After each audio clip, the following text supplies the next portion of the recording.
It's given us hope for a cure. This is a devastating disease. I lost 2 family members to it. More than 300 people strolled around Gypsy Hill Park Saturday for the 2019 Greater Augusta Walk to End Alzheimer's. I walked because I saw firsthand how devastating it was for them and also for the people that take care of these people that are suffering with this disease. Teams made up of walkers donated money for the fundraiser. Della Taylor has taken part in the Alzheimer's Walk for 4 years.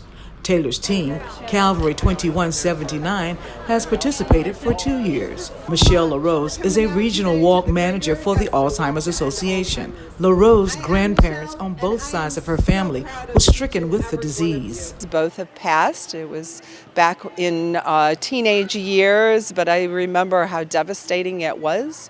And just learning that 1 in 3 are going to come into having this Alzheimer's, and it's just really important that we're all supporting. According to LaRose, their goal was to raise $72,000 during this year's walk, and as to date, the group is about $2,000 short of its goal. But money continues to pour in for the fundraiser. LaRose says she enjoys working with the Alzheimer's Association. A lot of the money goes to the research. We have money that goes to support groups, education for our nurses and doctors and just folks that are dealing with the disease. A highlight of the event was the Promise Garden presentation. Participants held up various colors of flowers which represented their position in the garden. For example, yellow means that person is caring for an Alzheimer's patient. Purple means that person has lost someone to the Alzheimer's disease.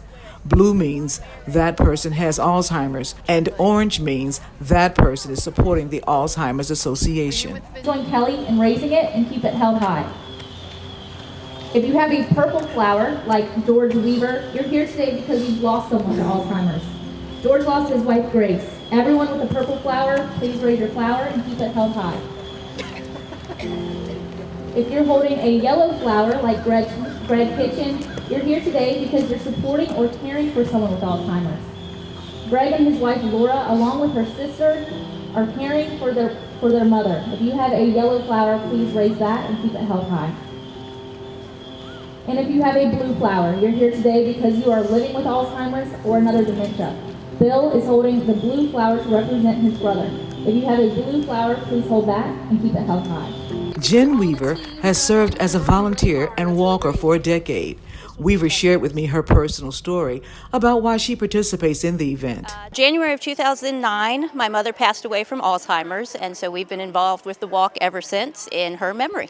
The Staunton native says watching the local walk to end Alzheimer's grow over the years is encouraging. It has not been this big. When I first started it, I actually was one of the co-chairs, and it was a much smaller event, and so this gives me a lot of hope that there is going to be a day without Alzheimer's.